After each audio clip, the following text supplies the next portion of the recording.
Boa noite, senhoras e senhores. Quero dizer que é novamente um privilégio poder estar aqui, podendo trazer um pouco daquilo que a gente acaba aprendendo. E a gente só pode ensinar depois de aprender, porque sem aprender a gente não consegue ensinar. E afinal de contas, todos nós estamos no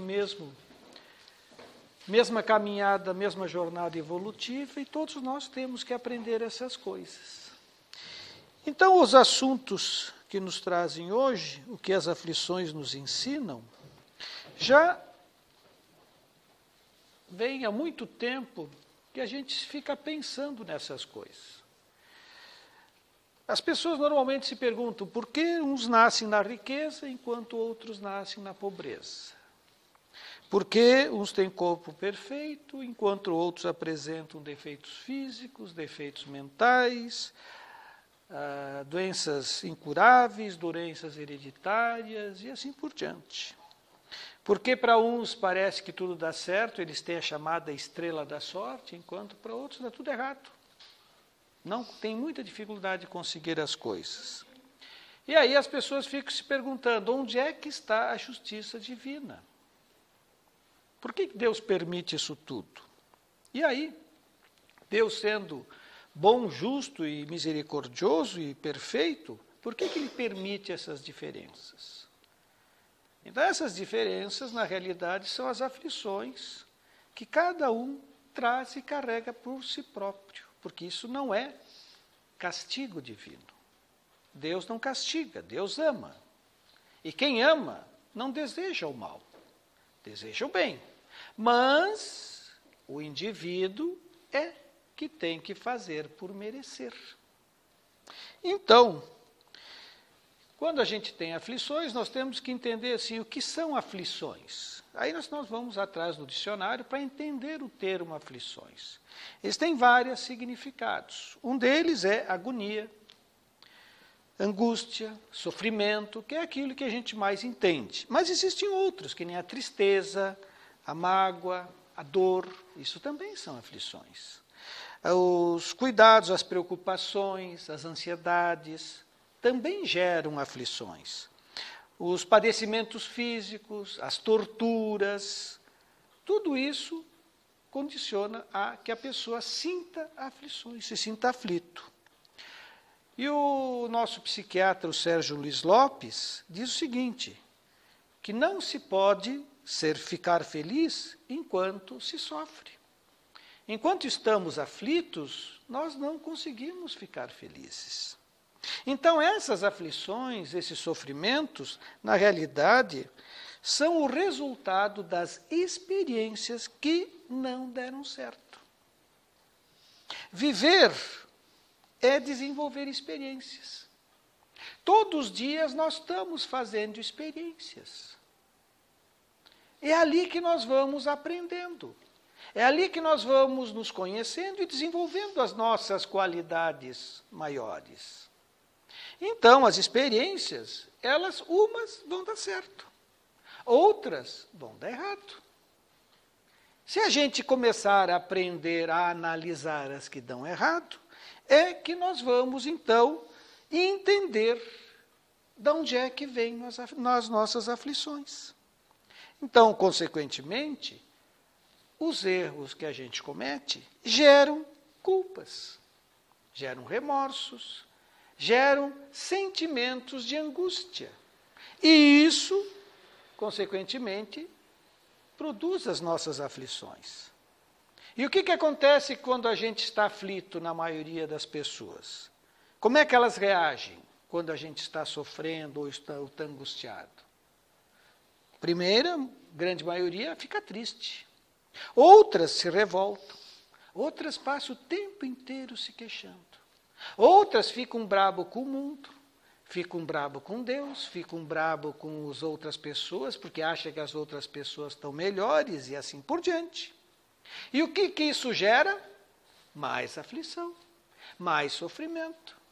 E essas aflições, o que elas fazem? Aumentam as tristezas, aumentam as angústias, ou seja, se cria um ciclo vicioso de retroalimentação. O próprio indivíduo passa a realimentar seu próprio sofrimento, gerando mais aflições para si mesmo. Nós temos que entender que a lei de Deus é perfeita porque Deus é perfeito. Deus criou a lei natural, que é a lei que todos nós temos na consciência.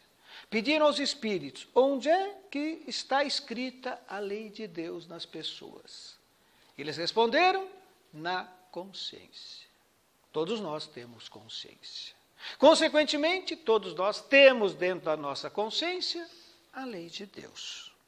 Portanto, essa lei, ela é imutável e é a mesma para todos, em qualquer época, em qualquer lugar, em qualquer situação. Deus, portanto, não castiga. Deus também não perdoa, mas também não premia. O que ele faz? Ele faz simplesmente com que as pessoas cumpram a sua lei. É essa. Então, Jesus veio e nos trouxe a seguinte orientação: a cada um segundo suas obras. Portanto, tudo são criações nossas.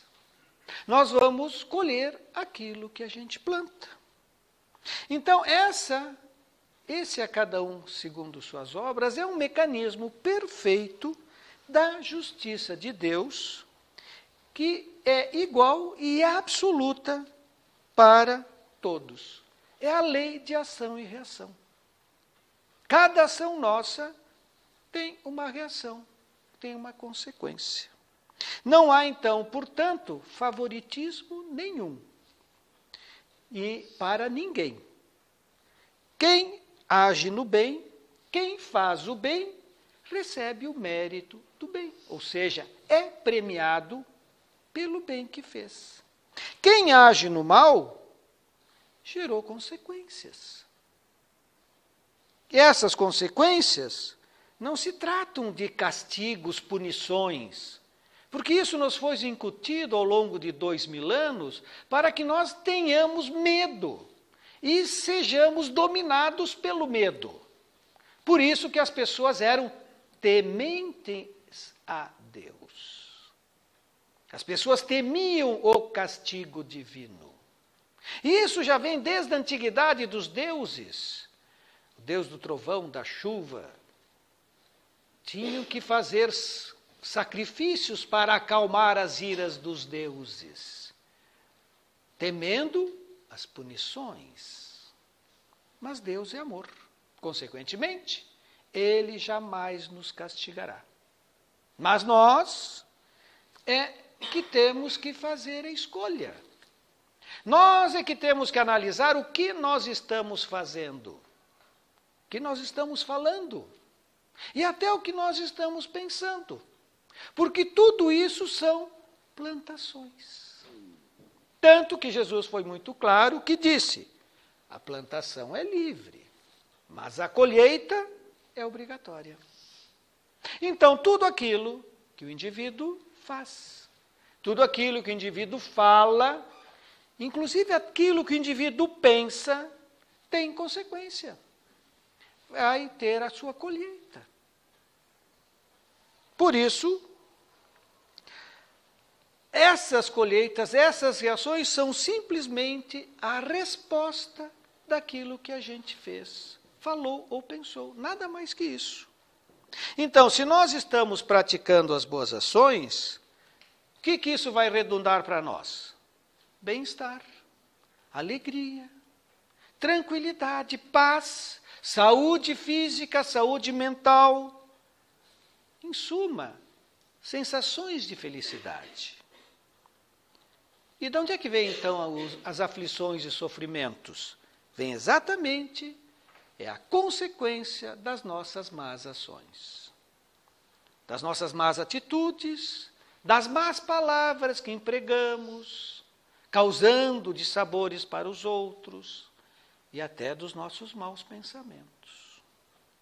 Então, qualquer prejuízo que causamos a nós mesmos, ou a qualquer terceiro, ou até ao meio ambiente, ou até aos animais, terão consequências inevitáveis na vida de cada um.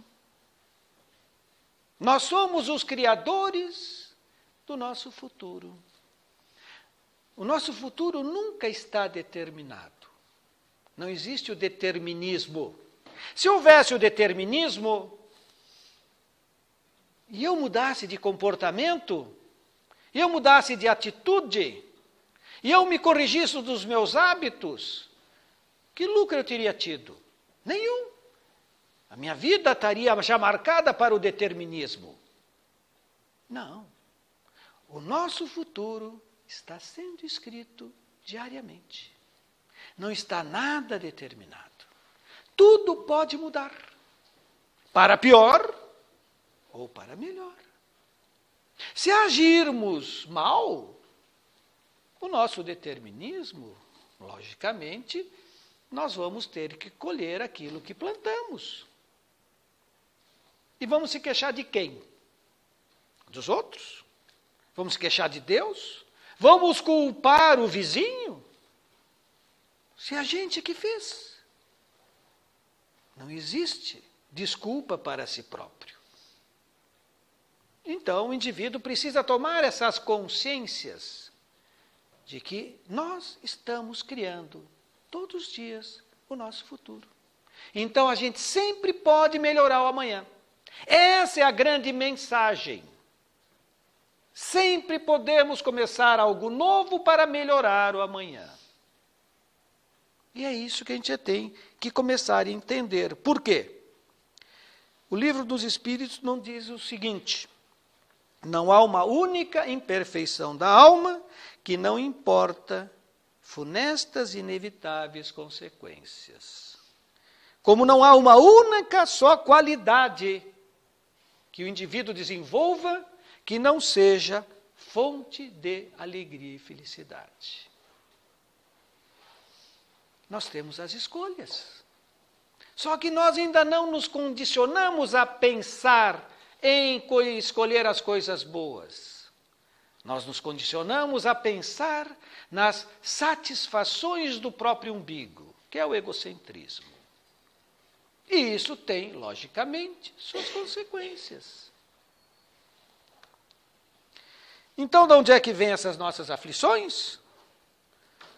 Nós temos que pensar em duas situações. Uma, a existência atual.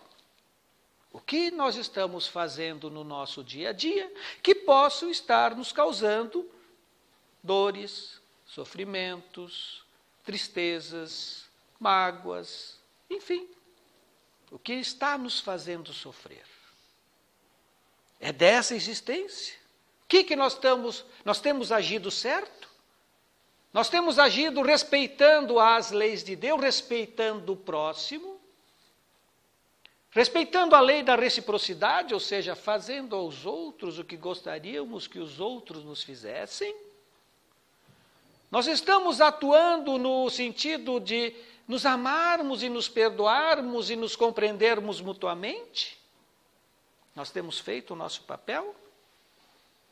Então, ali a gente começa a se autoanalisar.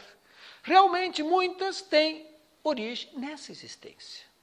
Mas nós, como somos espíritos eternos, imortais, indestrutíveis, essa não é a nossa primeira existência. Já tivemos outras anteriores. E como é que nós vivemos nessas outras anteriores? Se hoje sofremos e não encontramos a causa nessa existência, seguramente essa causa vem lá do nosso passado. Os arquétipos que estão grudados no nosso subconsciente, no nosso inconsciente. As sombras que nós trazemos das nossas más tendências, dos vícios e assim por diante. E onde é que está a fonte disso? No egoísmo, na vaidade e no orgulho. São as nossas principais chagas. São os nossos principais defeitos. São deles que provém todas as consequências ruins de nossas atitudes, palavras e pensamentos. Por isso que Jesus, conhecendo a nossa inferioridade, a nossa pequenez evolutiva, disse: nesse mundo só tereis aflições. Porque a gente vive para se satisfazer a si próprio, nas buscas dos prazeres da carne, nas buscas dos prazeres da terra, na satisfação do orgulho e do egoísmo. O que isso vai gerar? As nossas próprias aflições. Por isso que depois, no Sermão da Montanha, ele disse: bem-aventurados os aflitos. Mas não todos os aflitos. Não são todos os aflitos que serão bem-aventurados. Somente aqueles que entenderam a função educativa da aflição e agiram na sua reforma interior, na sua reeducação, na correção dos seus maus hábitos, na eliminação dos seus vícios. Esses sim, esses vão colher os méritos da vitória sobre si próprio. Esses vão ser os bem-aventurados. Os outros, bom, eles vão continuar alimentando as dores morais. E isso vai gerar novas oportunidades para o aprendizado. Viver é aprender. Vamos acertar e vamos errar. Nós temos que aproveitar os erros para nos corrigirmos. Entendermos que essa é uma função educativa, não punitiva. Não temos que ter medo de errar. Errar é normal, como diz Joana de Ângeles. Só que nós temos que sermos mais inteligentes, tirarmos a teimosia e o orgulho de dentro de nós e partirmos para a reparação. Reparando, nos libertamos. Reparando, nós nos corrigimos. Reparando, nós tiramos as culpas e os remorsos. Não precisamos sofrer tantas dores. As dores perduram por quê? A nossa teimosia não deixa que a gente se modifique. Então, esse trabalho do conhecimento de si próprio é que abre esse leque de horizontes das qualidades morais que podem ser cada vez mais desenvolvidas pelo amor. E as dores que teríamos que passar poderão ser extremamente minimizadas, porque o futuro é escrito diariamente. Quanto mais coisas boas nós criarmos e fizermos aos outros, menos dramas de consciência nós vamos ter dentro de nós. E as dores vão se aliviar. Vão sendo eliminadas gradativamente. As aflições vão sendo diminuídas. Por isso, não precisamos passar sempre pela dor. E um exemplo disso é o caso real, retirado do livro A Cura, através da Terapia das Vidas Passadas, do psiquiatra americano, Dr. Brian Weiss, ortodoxo, não era espírita, não acreditava em Deus e trabalhava em Miami. E ele começou a utilizar a hipnose para tratamento das psicopatologias dos seus pacientes. Isso é muito utilizado no sistema freudiano, porque ele era freudiano. Então ele conta a história da paciente Linda, que era uma moça jovem, que se sentia mal quando usava colares ou vestimentas que tocassem o seu pescoço.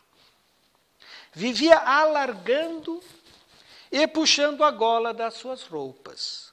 Nunca fechava o botão junto à gola. Sofria de asma desde a juventude. Tinha pesadelos, tinha fobias, tinha crises de pânico. tentou inúmeros tratamentos convencionais, dentro da psiquiatria, com medicações, sem efeito. Depois disso, uma bela época dessas fases de tratamento, então o Dr. Brian Weiss tentou, através da hipnose, resgatar todo o período da infância dessa paciente. Então, fez com que ela regredisse para o período infantil, para ver se existia ali alguma coisa que fosse a causa dessas asmas, dessas sensações.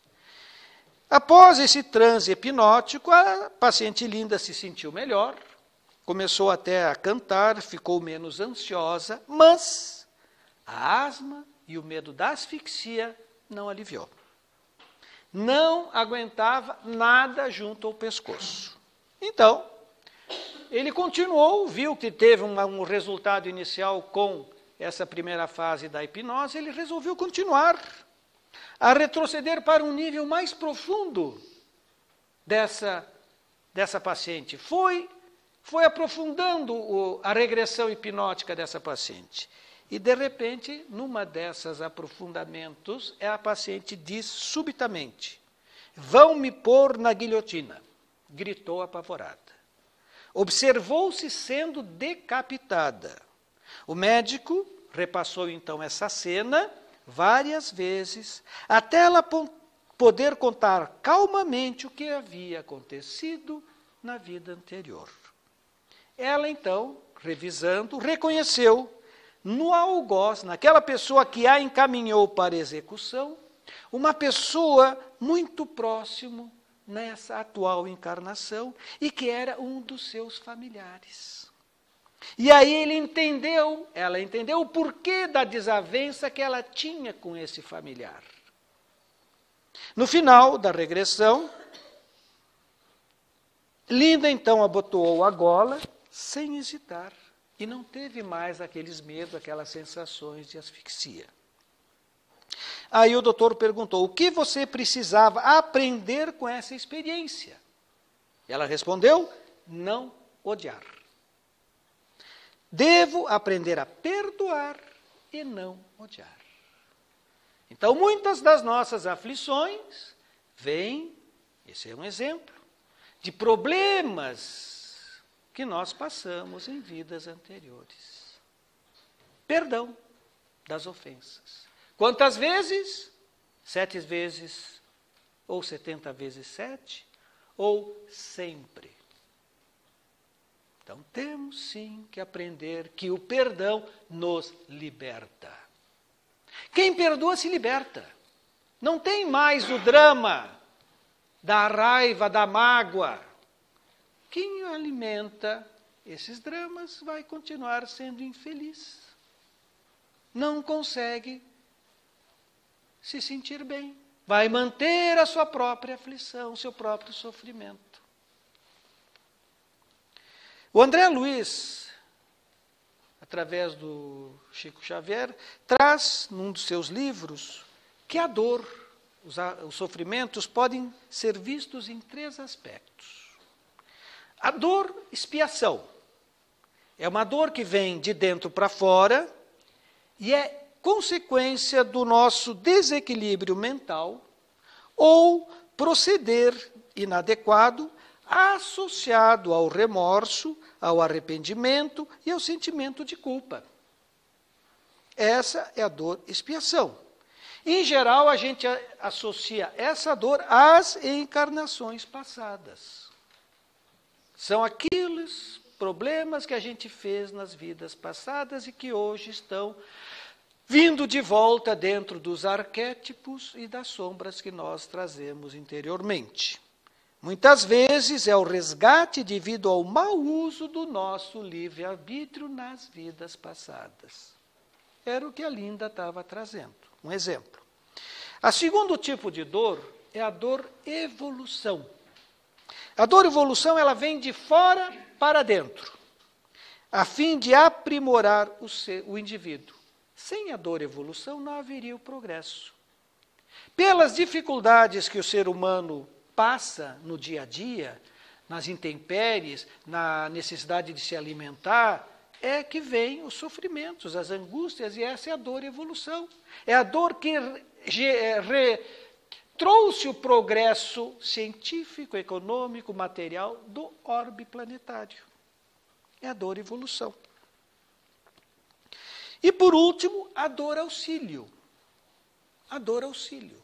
A dor auxílio são as enfermidades prolongadas e dolorosas que a gente sente enquanto está encarnado. Elas existem para evitar que a gente caia nos abismos da criminalidade ou dos vícios.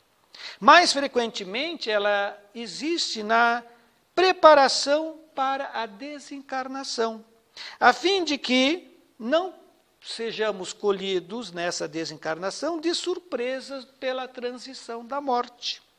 Por exemplo, o infarto, as tromboses, as hemiplegias, os cânceres, a senilidade prematura, o Alzheimer, etc.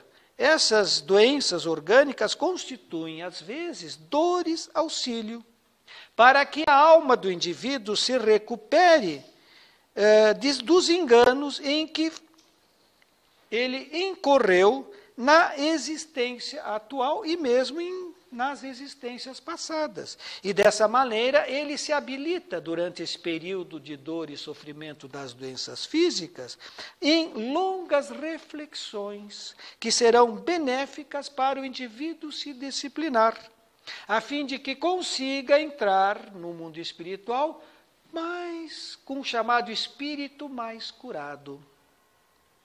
Um ex-colega meu que faleceu de câncer de intestino, depois ele passou um bom tempo mal com esse câncer de intestino, passou para o mundo espiritual, ele não era espírita, ele era católico, não era muito fervoroso, mas depois de um bom tempo ele se manifestou numa das reuniões mediúnicas, se manifestou dizendo quem ele era, e ele disse, olha, o câncer é a boutique da alma. Através das dores que eu passei no sofrimento do meu câncer, eu tirei de mim muitas coisas ruins que eu trazia no meu perispírito. Então, a função do câncer não é curar o corpo, é curar a alma. Quem tem que sair curada do físico é o espírito, porque o espírito é imortal. O espírito é eterno. Nós é que trazemos dentro de nós as más tendências, os vícios, as culpas, e isso muitas vezes se reflete em alterações genéticas que vão gerar um câncer. E através desse câncer nós vamos drenar para o físico aquilo que precisávamos para nos libertar da consciência. Por isso, o embelezamento da alma. Então não precisamos ter tanto medo do câncer, não. O câncer faz parte.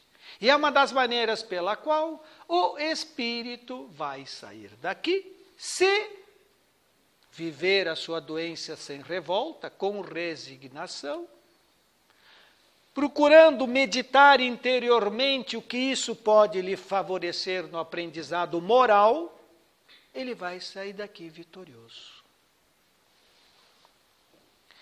Os sofrimentos por causas anteriores, como o das causas atuais, são a consequência natural das faltas que a gente cometeu. Quer dizer, por uma justiça indistributiva e rigorosa, o homem suporta aquilo que fez os outros passarem.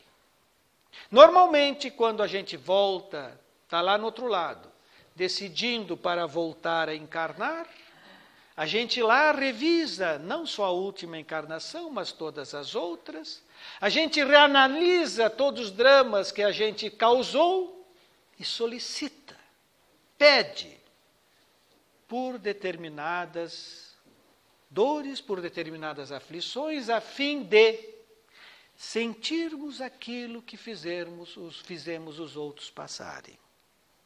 Se for duro, desumano, ele poderá ser, a seu turno, tratado duramente com desumanidade. Se for orgulhoso, poderá nascer em condição humilhante.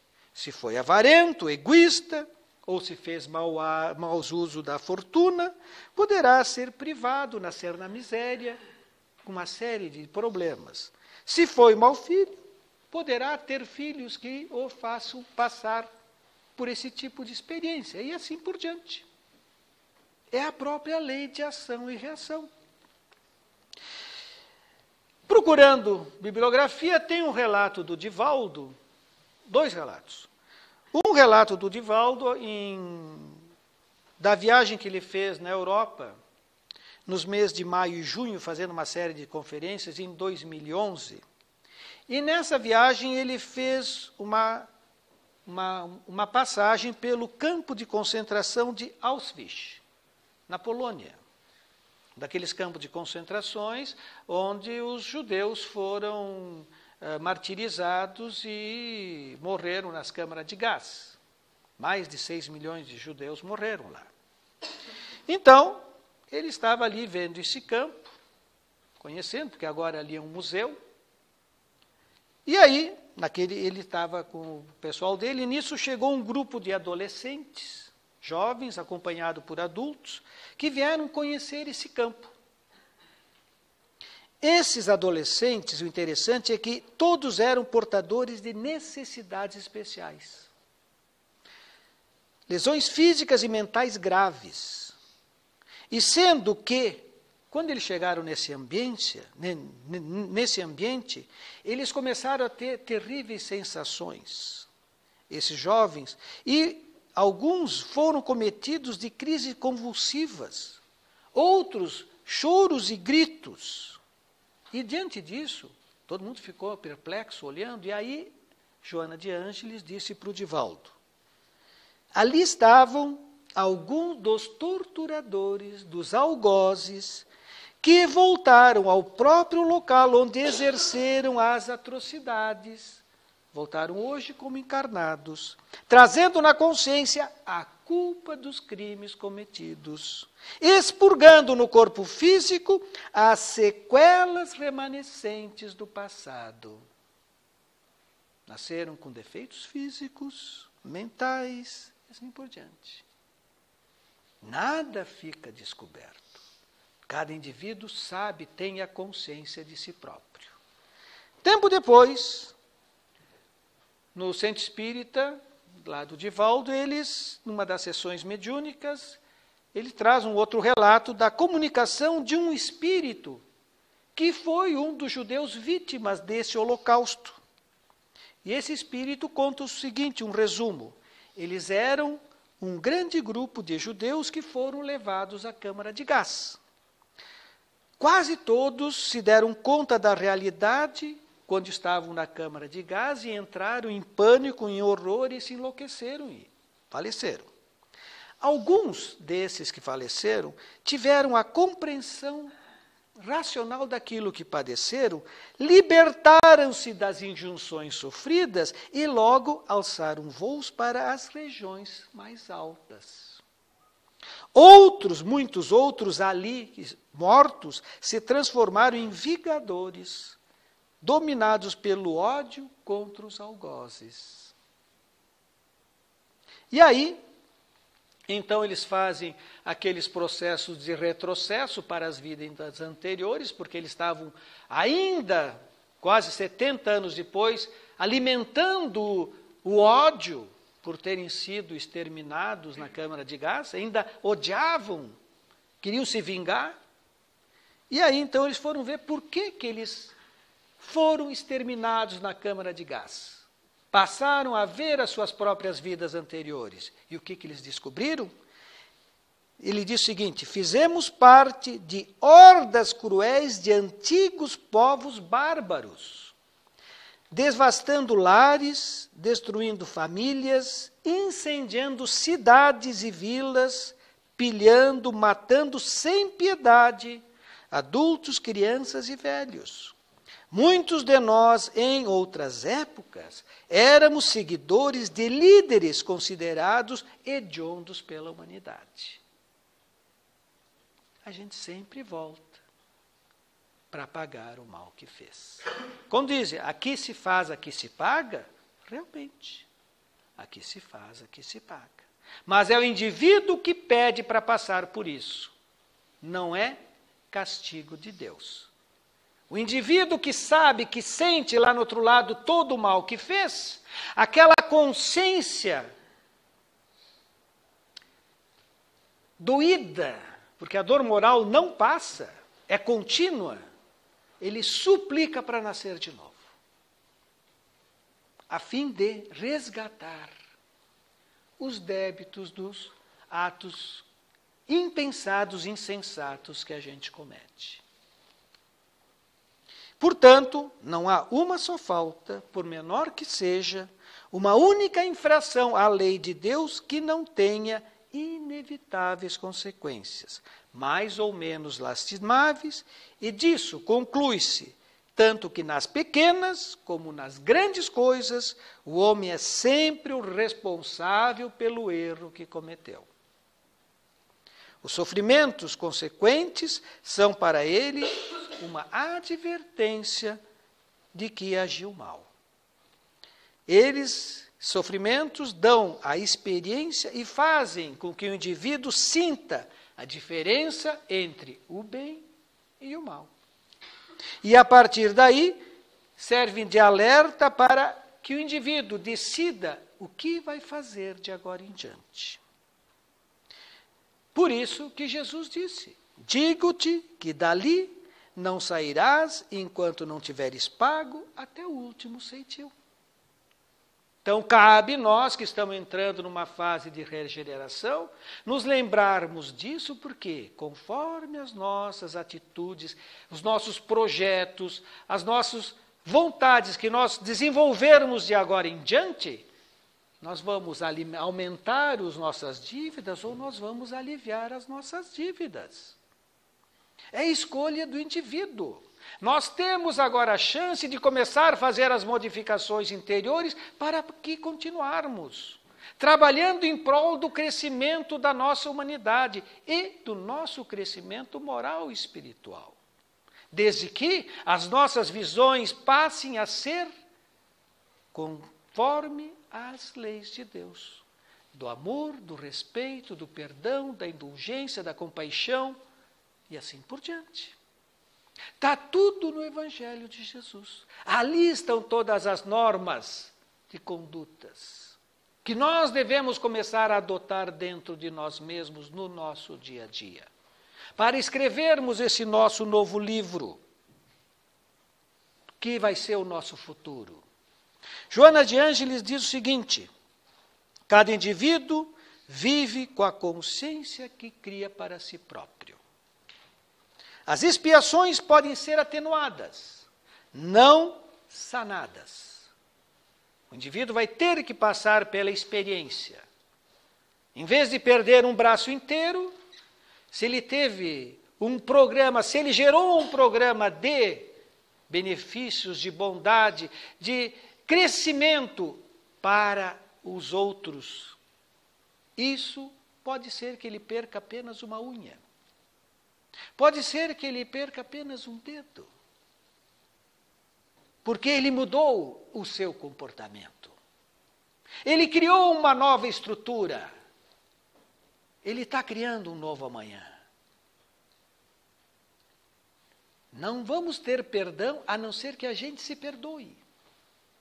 E a gente se perdoa passando aquilo que a gente fez para os outros, por pedido próprio. É o indivíduo que pede. Para por quê? Para poder se sentir digno de ser perdoado. É isso que os Espíritos dizem. O indivíduo pede para passar por aquele sofrimento, para poder se sentir digno de ser perdoado. Senão ele não se sente digno. Então as expiações restauram o nosso equilíbrio perdido e nos reconduzem à recuperação. A consciência não perdoa, porque ela não esquece. O perdão se expressa através da reabilitação. Quando nós nos reabilitamos, nós nos perdoamos. É a reparação. O amor é o antídoto para todas as causas dos sofrimentos. É nele que nós vamos encontrar o alívio das nossas aflições, das nossas dores. No desejar o bem aos outros.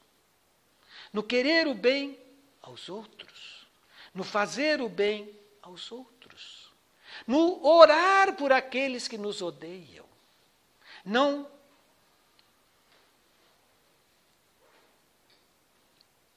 responder na mesma moeda. Dar outra face. Não alimentar as raivas. Alimentar o desejo de reconciliação. É o amor. Se não for durante a existência, vai ser na próxima como pais e filhos. Onde é que vão nascer os nossos maiores inimigos? Na nossa família.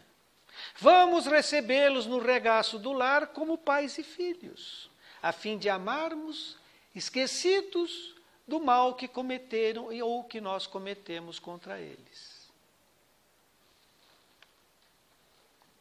Portanto, o amor é sempre o conselheiro sábio em qualquer circunstância, diz a Joana, orientando com eficiência e produzindo resultados salutares. E isso é que vai trazer a felicidade do indivíduo. O amor é o meio de levar o infrator, a dor é o meio de levar o infrator de volta ao amor. Vamos errar? Sim. A dor vai fazer com que a gente pare para pensar. E no pensar, nós vamos aprender a amar. Porque nós vamos mudar os nossos desejos, as nossas vontades. Então, qualquer benefício que nós possamos distribuir ou fazer vão gerar méritos, vão gerar benefícios não só para os outros, mas principalmente para quem o fez. Quem faz o bem sempre vai ser o mais beneficiado. Por quê? Porque ele se alivia da culpa. E o que é o estado de felicidade? O que é o mundo dos céus? O reino dos céus? É a ausência do remorso. É a ausência da culpa. Aí nós estamos no reino dos céus. Nos libertamos das nossas culpas. Como? Fazendo bem aos outros. Por isso que o apóstolo Pedro disse: todo bem que fizermos apagará uma multidão de pecados. Então, o que as aflições nos ensinam? Que nós temos que parar, relaxar e repensar como é que estamos vivendo. O que nós estamos plantando? Podemos mudar a plantação. Nós temos que ser mais inteligentes, mais espertos, menos teimosos, mais conscientes, mais racionais, mudando as nossas más tendências. Nós vamos trabalhar no desenvolvimento das virtudes. Elas é a cura das nossas aflições. E elas estão todas resumidas no amor. Bom, eu acho que já falei demais. Se alguém tem alguma perguntinha, que a gente possa, de repente, ajudar, estamos abertos a perguntas. Nada. Então, dormir o tempo inteiro. Baixou um sonífero aqui? Nenhuma dúvida? Então, tu não deixou eles fazerem pergunta, eu sei. Então, vamos nos preparar para encerrarmos hoje. Vamos relaxar. Vamos fazer uma harmonização. Vamos imaginar Um grande jardim florido, cheio de lírios brancos, os lírios da paz. Esse enorme jardim iluminado pelo sol, o céu azul sem nuvens, e nós estamos no meio do jardim, rodeados de lírios.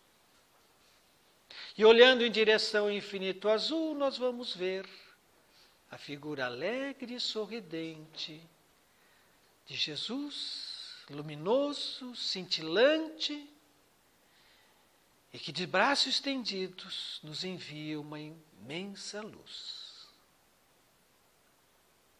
Estamos nesse jardim rodeados por essa imensa luz plena de amor que Jesus nos envia. Essa luz agora começa a penetrar em nós. Preenche a nossa cabeça, nosso pescoço,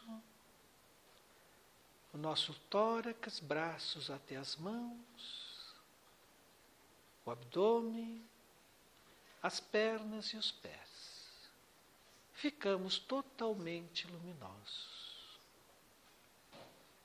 Absorvendo essas emanações amorosas do nosso amado Mestre, nós então primeiro agradecemos a Deus por tudo que somos, pela vida, pelas oportunidades de cada vez aprendermos mais, de desenvolvermos as nossas qualidades nobres, as virtudes, de podermos errar, sem medos de castigos, mas conscientes de que a reparação nos alivia, nos traz a paz e o bem-estar.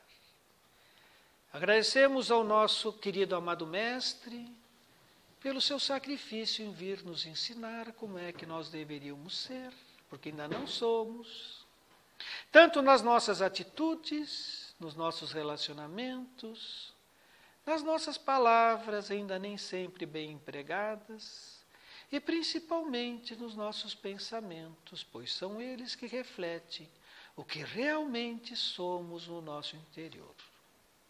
Agradecemos aos nossos protetores pelas suas presenças nesse ambiente, a equipe espiritual dessa casa que aqui se encontra, nos energizando e nos envolvendo com as suas energias de amor e paz, nos tornando mais saudáveis espiritualmente e refletindo no nosso físico as condições necessárias para que possamos continuar a nossa caminhada com muito mais fé, com muito mais força de vontade e coragem, de trabalharmos no nosso interior da nossa reforma íntima, proporcionando aquela reflexo da autoiluminação tão necessária ao crescimento moral e espiritual de cada um.